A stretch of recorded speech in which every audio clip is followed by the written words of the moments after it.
Good morning. It's 6 o'clock on Tuesday, July 16th. Here are your headlines this morning. Watertown City Council members say when it comes to November's election, the top 3 vote-getting candidates should be on the ballot. 250 soldiers return home to Fort Drum from deployment. We'll take you to ceremony on post. And today is the start of the 199th Lewis County Fair. And we have temperatures that are in the 50s and 60s, heading for a high in the 80s, feeling like 90s today. From the North Country's news station, you're watching today's first news, weather, and sports. 7 News This Morning starts now. Hi, everyone. I'm Mackenzie Pyatt here with Beth Hall, and you just said something a few moments ago that I cannot stop thinking about. You said it's going to feel like we're in the 90s today. Your face went, ew, feeling like 90s. I did make that face as soon as you said it, because I saw low 80s. I thought it'd still feel pretty comfortable, kind of like what it did yesterday. No, but we're going to that's not the build case. with that dew point. It's going to climb. It's going to be a little bit oppressive starting later today and going right straight through the week. 83, yes, feeling like 90, so with that heat index. And we'll actually hang on to those hot temperatures tonight, where it's going to be close to 70 overnight, and that's where we'll start tomorrow morning. We're actually very close to 70 right now, but we do have some temperatures in the 50s and 60s. I'll show you what those temperatures are right now. 67, though, in Watertown, and 68 in Sandy Creek, so already close to 70 there. But 56 in Messina, 54 in Wanakina, so feeling a little more refreshing in those areas. This may be the last of it for a little while, though, because from now on we're going to keep it hot and sticky. As far as today goes, yeah, I'm really glad I cut my air conditioning on then in the house yes. and keeping that plugged in. Thank you, it. Beth. Watertown City Council members say when it comes to November's mayoral election, the top 3 vote-getting candidates should be on the ballot. But a 7 News reporter Katie Benoit tells us the race is still at standstill. On Monday night, Watertown City Council members asked the Jefferson County Board of Elections to put mayoral candidates Cody Horbaz and Allison Crossman on November's ballot, along with top vote-getter Jeff Smith. Council drafted the resolution after being advised by City Attorney Robert Sly. You're elected to represent all the people in the city. You're the only body that now represents the electorate. And you have the opportunity to at least express your opinion. I think opinions are still allowed to the Board of Elections. That's all that this resolution attempts to do. It attempts to state that in the opinion of this council, the law is clear. But even though the resolution passed, Jefferson County Republican Elections Commissioner Jude Seymour says the race will remain at a standstill until one of the candidates brings the issue to court. So if the council wants to express its opinion, Mr. Sly is absolutely correct. I mean, you haven't lost the right to express your opinion. It's just another opinion that is added to the multitude of opinions that I've received. We need an independent arbiter to decide this for us, so that we can take this ruling and apply it in future years. Seymour and Democratic Elections Commissioner Babette Hall sent a letter to the city clerk on July 5th saying that if no outside legal intervention was taken, no candidates would be certified. I do not want to certify 0 people, okay? So we have to have some resolution. And I've always said it's going to come through judicial intervention, and I'm just waiting for it to happen. All 3 mayoral candidates were at the council meeting and say all 3 of them should be on the ballot.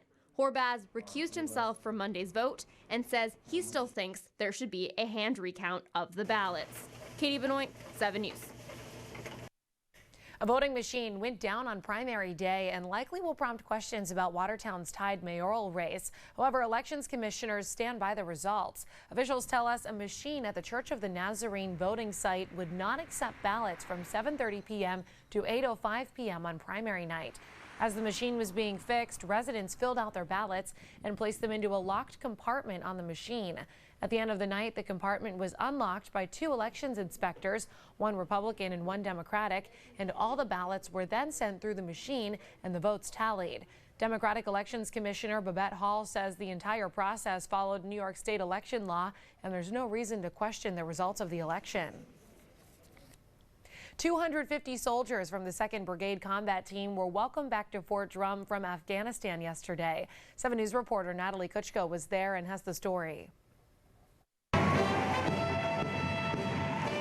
It's a moment families wait patiently for. People ask, like, oh, did it go fast? It obviously did not. It felt like years. 250 soldiers with the 2nd Brigade Combat Team were welcomed back on Fort Drum Monday. In the crowd, Abigail Mason and her newborn daughter, Karis, holding a sign that reads, "I've waited my whole life to meet you." Mason's husband, Taylor, would get to meet his daughter for the first time. Seeing her in real life is like incredible because she's real and she's mine. 10th Mountain Division soldiers were stationed across southern Afghanistan. Some units were also sent to Kosovo. The 2,000 were deployed in the fall. They'll return throughout the month. Flight Commander Captain Adam McMurray says the mission helped strengthen relationships with allies. Doing mainly defensive positions, working with our allied partners, making sure they are set on their missions, supporting them, enabling them. As soldiers and their families celebrate a hard-fought 9 months, they say the feeling of reuniting is tough to put into words. It's hard to explain. It's indescribable. Just proud, relief. I can breathe again. Just glad to have him back home. A warm welcome home and a moment these soldiers and their families will not forget. On Fort Drum, Natalie Kutchko, 7 News. New this morning, City of Watertown DPW crews will be making repairs today to a sewer line located in front of 122 Winslow Street. This will close the 100 block of Winslow Street. Work will begin at 7:30 a.m. and is expected to be completed by the end of the day. Motorists should expect delays in this area and, if possible, use alternate routes while the work is being completed. A home in Ogdensburg is condemned and will get torn down after a car crashed into it Saturday night. It happened at 914 Green Street. The house was extensively damaged. No one lived in the home, and the people in the SUV were not hurt. The Codes Department confirms the house will be demolished. From bud to bloom, flowers that turn heads. Meet the 81-year-old gardener with 7 News reporter Abby Buttacavoli. I wish my grass would do as good as everything else. Meet Elaine Moulton. She's lived here on Luray Street since 1971. I just love it here. I'm so happy here. For the past few decades, you said you've been adding to this stuff for about 20 years. At least. Moulton has gathered quite a collection of flowers around her home. I love it that way. First impressions. And she's made quite an impression on her neighbors, who speak highly of her and her plants. Anybody that passes by, come and see my flowers. That's probably got a lot to do with it, so. She's been planting flowers her whole life, and lilies are her favorite, but watching them bud and then bloom is what she adores. To see something grow and to take care of it. I don't have children, so I think that's got a lot to do with it, too. Moulton is a 2-time breast cancer survivor, stroke survivor, and someone who has had other hardships in life. But she says, "It never stopped me. No, because my neighbor was saying yesterday, she said, I don't know where you get your energy from. I said, you just got to keep going and take care of things, so. She will continue to take care of her flowers as long as she can. Can always get vegetables, but flowers are for the soul. And she wants people to enjoy the view just as much as she does. Abby Buttacavoli, 7 News. The 199th edition of the Lewis County Fair kicks off today, and 7 News reporter Erin Bischoff is getting an early start this morning, reporting live from the fair. Good morning, Erin. Mackenzie, good morning. Now we're just a few hours still away from the opening of the fair, but the fairgrounds are starting to come to life. As you can kind of see behind me, kids and teens are starting to clean off their cows. And let's go talk to one of the girls cleaning off her cow. Over here is Aubrey Damagala. And Aubrey, tell us, what are you doing here this morning? Right now we are cleaning our animals to get ready for the show this afternoon, which is 4-H showmanship. So tell us a little bit about that show. What do you do during that show? So you're just going to try to show off your animal and like how well you lead them, and you really just present it. So you have to make sure they're clean ahead of the show, right? Okay. And so how many cows do you have here at the fair? My family has 6 here, and then I have 2 myself. Okay. And so do you come to the Lewis County Fair every year? Yes. And do you look forward to it? Yes. Why? What's that? It's a good family experience. Okay, very good. Well, good luck today in the show. Thank you. Yeah. All right, so going on forward the rest of the day, there is the opening ceremony will be at 10 o'clock this morning. That's followed by the cheese auction, and that auction usually raises more than $10,000 for local youth in agriculture. We'll get a little wet here. And going the rest of the day, the Midway opens at 4 o'clock this afternoon. And then, of course, the big parade is tonight at 7 o'clock, and that always draws a huge huge crowd, and tonight it is followed by a fireworks display. So there's a lot to see and do here at the Lewis County Fair today. We'll be live here throughout the day bringing you the stories from the fair. But for now, Mackenzie and Beth, I'll send it back to you. Thank you so much, Erin. So much going on today, and we'll have another live report coming up in our 6:30 show. I love that they were giving the cows a bath this morning. I know, that's great. And it's so lively there in the morning, even at the Lewis County Fair, everybody getting ready, and they do breakfast there. They're and all all that. out and about bright and early. And she mentioned the cheese auction. Oh, we yeah. were talking about that during her broadcast. I'm really looking forward to hearing about that. They make a ton of money They from do, it every year. and they wear cheese hats and all that.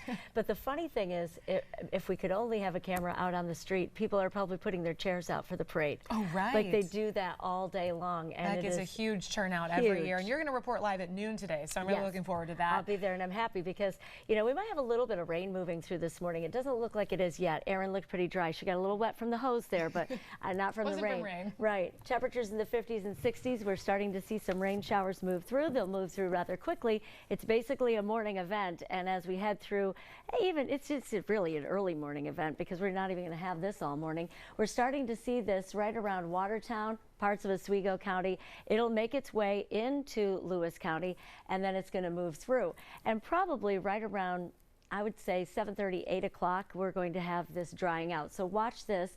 This moves through very quickly, and so as we're heading into 9, 10 o'clock in the morning hours, it should be dry and mostly cloudy. So just in time for the opening ceremonies at 10, we should have things drying out, and things should be dry for the rest of the day for the opening day of the fair. Now, as we're heading into tonight, parade time should be fairly dry, but we could get a few showers as we're moving into the evening, and they do move through rather quickly. So fireworks time should be dry. Overnight, we start with some rain showers. These are going to be our Wednesday showers. Wednesday, we've expected this. This is remnants of Tropical Storm Barry from the hurricane moving up into our area. A weaker storm, but still getting some showers on and off throughout all day tomorrow. We'll get some dry periods too, but we'll also get some heavy downpours and some thunderstorms. As far as today goes, it's a great day to be out on the water. Even early this morning, if you have, you might dodge a few raindrops, but later on today, southerly breeze 8 to 11 knots, a foot or less for the waves out on Lake Ontario. We've got southerly breeze at 8 knots out on the St. Lawrence River. Beautiful day to be out on the water, and temperatures will be right around 83. Now, I should mention with the heat index, it's going to feel like we're in the 90s as we're heading throughout the afternoon, and that's kind of the stage we're setting for the rest of the week. Partly sunny at the Lewis County Fair, especially this afternoon. Take a look at the 7-day forecast, and you're going to see temperatures are basically going to be in the 80s or close to it.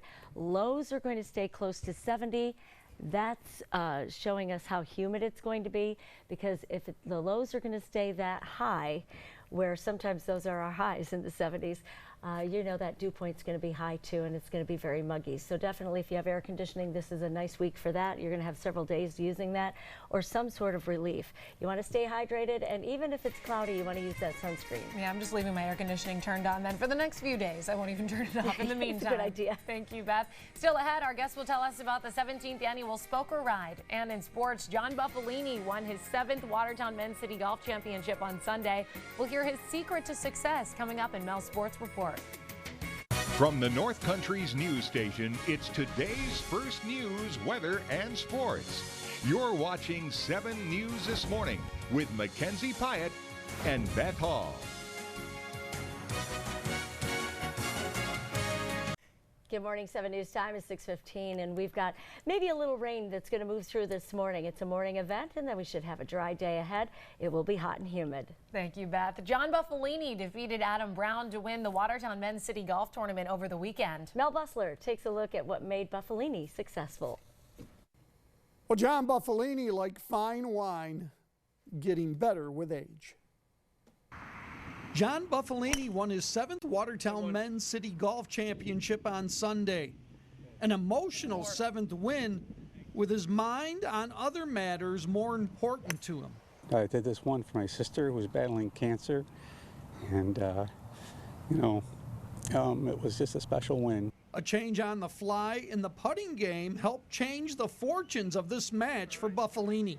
Yeah, I actually made a complete change in the putting style around the 14th hole today, and I kind of went back to an old style I used to putt, because obviously the first one wasn't working. I was striking the ball really well this morning, but I couldn't get anything to fall. and then dropped in a long one on 15 to tie the hole, and made that long one on 18 to go 2 up. So that gave me a lot of momentum. Those were 2 big putts for me. At 57, Buffalini appears to still be on top of his game. You wonder how long he will continue to play, and more importantly, how much longer he wants to play.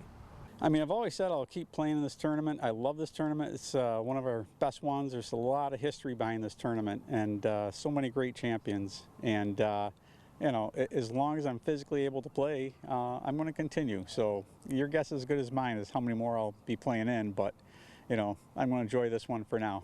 Consistency is the name of his game. Also part of his game, winning titles. Well, that's it for now. We'll have the latest from the sports world coming your way on 7 News this evening at 6. Hi, everyone. I'm here with Jeff Wood and Steve Wood, and they're here to talk about the 17th annual Spoke or Ride already coming up next weekend. Thanks for joining me, guys. Thank you. Yeah, thank you. It's hard to believe. I know. So coming up Saturday the 27th, and there are 3 different distances that people can bike. Tell us about that. We have a 10-mile fun ride, basically, if you're not really a competitor or anything, and then our most common, our popular race is the 30-mile, and then we also have a 50-mile ride. So the 50-miler for those like extreme bikers. Then I asked you how long it usually takes for them to bike these distances. What are the times? The 30-milers, they come in within an hour, hour and a half, and then the 50-milers come in with around 2 hours. All right, so overall not bad, you know, not too time consuming, and you get in a great workout for the day, and this is benefiting something really important. Tell us about where the money's going. Well, we split the proceeds between Relay for Life and American Cancer Society, and about 4 or 5 years ago now, we started working with the Volunteer Transportation Center to donate the other half of the proceeds to them, because they do a lot of charity rides, cancer rides for people going to cancer treatment that they, you know, have no other way of transportation. So, so it's going back to a few different organizations then that are really benefiting from this. This is the 17th annual, so I'm sure some people have been signing up for it every year.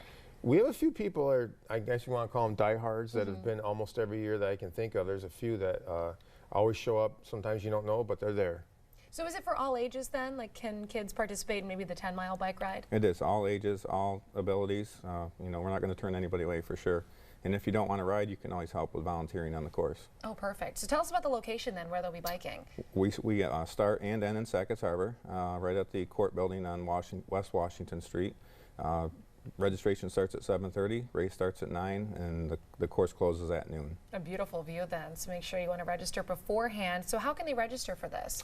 They can go online at spokeride.net. There's a registration link on there. Or if they want to wait to the last minute, they can obviously show up on race day, registered prior to the race. And obviously they need to bring their own bikes, right? They can't rent any there. No. All right. We do have a sag wagon there that they'll check their bikes out for them if they need to before the race starts. Oh, cool. Okay, so just as like a safety thing. And for anyone that wants to volunteer, how do they sign up for that? Again, they could come to Spoke Ride to get the information, to contact Jeff or myself, Volunteer Transportation Center. They're kind of coordinating all the volunteers and the road marshals, so that would be a good start. And there's a link on the website for volunteers. What's the time commitment for that, just however long the race is? You can do an hour, you can do 3, 4 hours. It depends on what you need to do. Right, so a good way to get involved if you're not biking or if you want to just watch. But if you are participating, just make sure you register as soon as you can. Remind us again the date and what time people need to be there.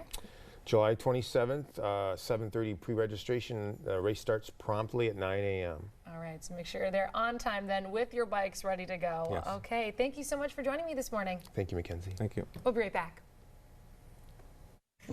We are warming up today, and with that humidity, it's going to feel close to 90 degrees out there. Very hot and humid. This is going to be the start of a sticky week, actually. It's going to be hot and sticky. It's very July-like. Yes. It's very tropical. We also go along with that tropical feel with some of the rain, the remnants from Barrie down south from Louisiana moving up into the area. A weaker form, obviously, with some rain showers, but that's mainly for tomorrow. Although we have some rain showers this morning. We'll show you where we have it. A few sprinkles in Watertown right now. 67 degrees. We've got the dew point at 58. Now we're going to watch that dew point climb today, and that's going to be the culprit of what's making it so humid. The dew point most likely will get close to 70 for today, and that's what we're going to see happen probably each day through into next week, the beginning of next week. So we're talking a long stretch of hot and humid. Temperatures getting up to around 83, but really more feeling like 90 degrees, like what Mackenzie was mentioning. We have early showers and then the rest of the day looking good. And that's good news for the Lewis County Fair. Opening ceremony starting at 10 a.m., although people are busy there right now getting ready and getting the animals ready for showing and all of that. And of course, we have Erin Bischoff there and we'll be checking in with her. Temperatures in the 50s and 60s right now, getting up into the 80s. We see some rain showers. The rain showers moving quickly, and this is why we don't expect too much out of it. You can see behind it, there's high pressure, and that's what we're going to see. Some dry weather for much of our day. So some people may even sleep through this part of it where the rain showers move through. We've got some in Watertown, so Jefferson County getting some rain. Oswego County at this point. It'll move into Lewis County and St. Lawrence County as well, and moving through and out. By around 8:30, 9 o'clock, we don't expect any of that rain to stick around. And then you head into a gradual clearing day, hot and humid. Temperatures are going to be in the 80s, feeling like 90s. Right around 8 o'clock, you might get some rain showers along the Tug Hill and parts of the Adirondacks. But overnight is when we really expect some rain showers. This will be setting the stage for Wednesday with rain showers on and off. Could be heavy at times. You can see taking us right through Wednesday. Now, out on the water today, beautiful. Dodging raindrops this morning, but beautiful day for today. 83, we'll have 8 to 11 knots out of the south on Lake Ontario. Waves should be a foot or less. Southerly breeze at 8 knots on the St. Lawrence River.